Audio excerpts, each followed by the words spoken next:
ในท่ามกลางที่หลายคนพร้อมเฉลิมฉลองบุญปีใหม่ลาวอย่างเบิกบานมวลซืนทางกองเลขาคณะกรรมการคุ้มครองภัยพิบัติกระทรวงป้องกันความสงบก็ได้มีการสมทบกับทางกองบัญชาการทหารนครหลวงและกองบัญชาการทหารอากาศได้นำเอายนต์มี 17 จำนวน2 ลำพร้อมกับอุปกรณ์สืบต่อในการเล็งใส่สกัดกั้นมอดไฟใหม่ล้ามป่าอยู่เขตเมืองสังทอง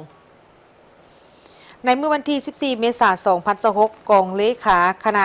กรรมการคุ้มครองภัยพิบัติกระทรวงป้องกันประเทศได้สมทบกับกองบัญชาการทหารนครหลวงและกองบัญชาการทหารอากาศได้นำเอายนต์มี 17 จำนวน2 ลำพร้อมกับอุปกรณ์มอดไฟใหม่ล้ามป่าประสานสมทบกับทางกองเลขาคณะกรรมการคุ้มครองภัยพิบัติขั้นศูนย์กลางลงไปสมทบกับทางองค์การปกครองท้องถิ่นของเมืองสังทองเพื่อจัดตั้งปฏิบัติมอดไฟใหม่ล้ามป่าอยู่เขตภูพนังขอบเขตเมืองสังทองซึ่งนำพาโดยทันคำสวยอุนดาลาเลขาพรรคเมืองสังทองพร้อมด้วยคณะโดยมีพันเอกศรีนวลวงนาไซห้องหัวหน้าห้องการอบรม